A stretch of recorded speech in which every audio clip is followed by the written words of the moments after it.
زه د جرمني د اسکرچن ښار ته راغلی یم. هغه ښار چې ډېر تاریخي مخینه لري او ډېر پخوانی دی. دلته تاریخي کلیساوې چې کله جوړ سوي د هغوی تاریخ چې وګوري دوی ورته لیکلي چې دا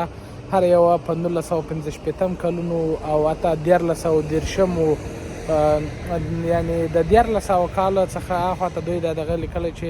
دا 1430 کال کې دا ځینې طرح سوي چې شاوخوا 700 کلونه په ډېر بخښن سره شاوخوا 700 کلونه یا 900 کال دا پخوا طرحې سوي دي. دغه کلیسا چې ما مخکې وویل دا ډېره پخوانۍ کلیسا ده او جوړه کړې ده. نو بیا وروسته دا خلک چې دي هغه بیا وروسته ورته راغلي دي کرار او دې ښارونو کې اول وار چې و هغه دوی دغه کلیسا او خپل کورونه و بازارونه یا دوکانونه درلودل، بیا وروسته دا په ښار باندې تبدیل سوي دي. دا هم ښار دی چې تاسو یې وینئ، خو دا د ښار یوه څنډه ده، نورې برخې به هم درته وښیم.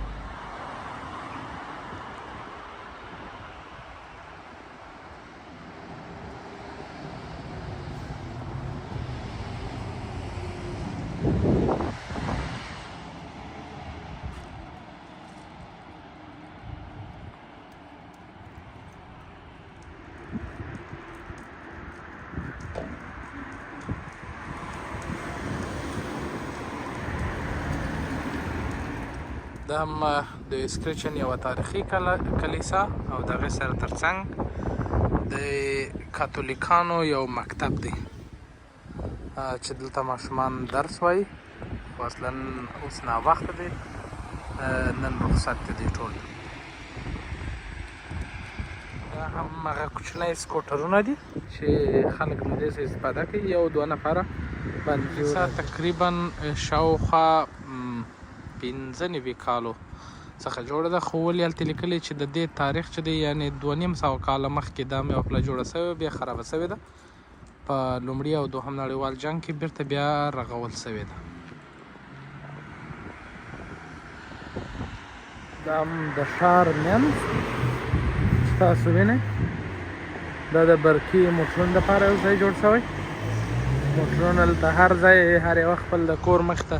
پارکینګ کړي یا پارکینګ ورته جوړ سوی دی، ښاروالۍ ورته جوړ کړی دی او دوی له همدغه پارکینګونو څخه استفاده کولی شي. تاسو دا سپین خط وینئ چې د هر موټر لپاره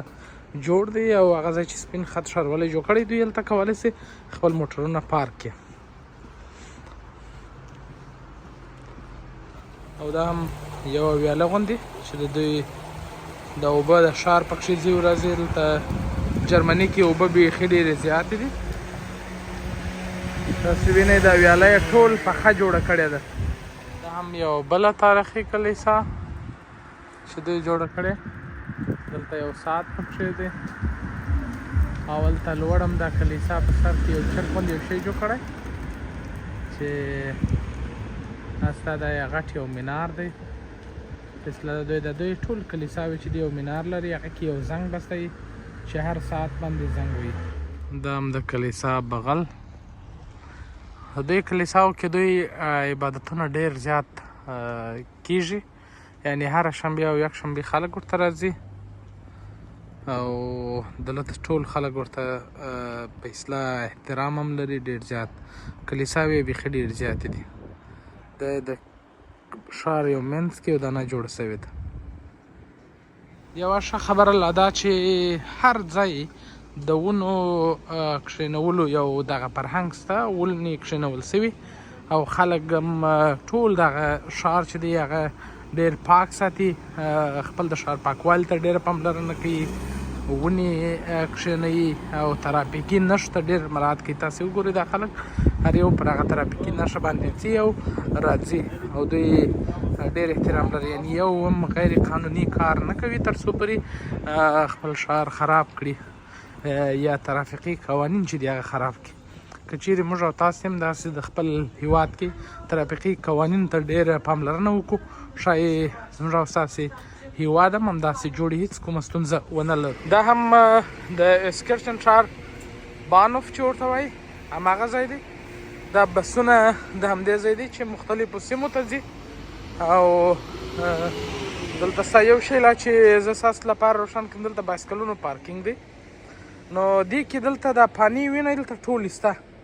هره پانه چې په کار یې هغلته کیبل باندې تړل ده راکشه کوي خپل کار ځینې واخلي او بېرته یې پرېږدي دې ته نه اړ کېږي چې یو ځای ولاړ شي حتی د پمپ هم څه یعنې چې هوا ورکوي دې دپاره دا د بایسکلونو دې د جوړېدو دپاره دی هر څه سهولتونه چې دي هغه آماده کړي دي دا هم بانوف یا هغه د دوی ځای هغه د بسانو ته هم ځای دی چې هلته بسان درېږي او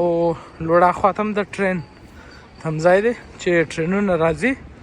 او هلته درېږي دا هم د اسکرچن ټرار یو بله ساحه اوس به موږ د دوی د ټرین مرکزونو ته ولاړ سو یا د بس سټیشنونو دی چې له دې ځای نه تاسو کولی سئ نورو سیمو ته ولاړ سئ یوه خبره دا ده چې کله ټرین ته خیژئ کوشش وکړئ چې ټکټ واخلئ که چیرې تاسې ټکټ نه اخلئ نو 6 یورو یا 4 یا 5 یورو ټکټ به تاسو ته په ډېر درنه بیه تمام سي یعنې له تاسې څخه به 18 یورو واخلي دغسې ځینې افغانان چې هغوی ټکټ نه کوي دا خپله یو جرم دی او دا جرم باید ترسره نه کوي کوشش وکړئ چې دلته راسئ کار وکړئ ژبه زده کوئ او جرمونه ونه کوئ جګړې ونه کوئ قانوني کارونه وکړئ دا ستاسې لپاره ډېره ګټه کوي که چیرې تاسې غیر قانوني کارونه کوئ دا ستاسې پر راتلونکو اسنادو باندې چې دا هغه ډېر منفي تاثیر اچوي او تاسې شاید له دې ځای نه یې وخت یا ډیپورټ کړي یا که تاسې ډېر جرمونه مقرر وکړئ او یا هم دا چې دوی وکولی سي بیخي ستاسې اسناد چې دي هغه درلغوي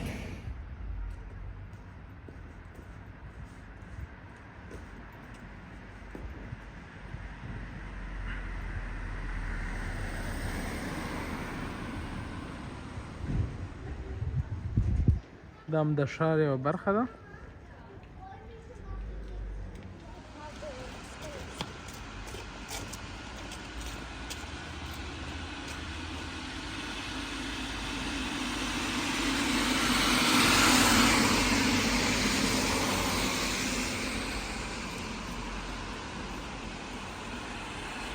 دا هم داسې یو سیستم دی چې یو ځای دلته پیچکشان پراته دي پمپ ستا ورسره ټول تاسو کولی شئ خپل باسکل جوړ کړئ هر ډول پانه چې غواړئ هغه ستا پرته ده ټول قلف ده او هیڅوک دا اخیستلی نه سي یعنې ځان سره یې وړلی نه سي خو یوازې استفاده ځینې کولی سي مثلا که زما د پیچکش په کار یې راکشوم یې دلته چې هر څومره یي ته دا پیچکش دی ګوره چې هغه په کار اخیستی مثلا دا پانې دي نور زه غواړم دې څخه استفاده کولی شم هر شی چې دلته ستا دا سیستمونه جوړ دي دولت ته دې خلکو لپاره دومره اسانتیاوې رامنځته کړي دي چې هر ځای کې هر څه ورته شته یعنې دې ته اړتیا نشته چې سړی باید ولاړ شي پیسې ورکړي یو ځای یو دوکان کې هلته د یوه بایسکل د هوا لپاره یا د یو موټر د هوا لپاره ته پیسې باندې مصرف کړي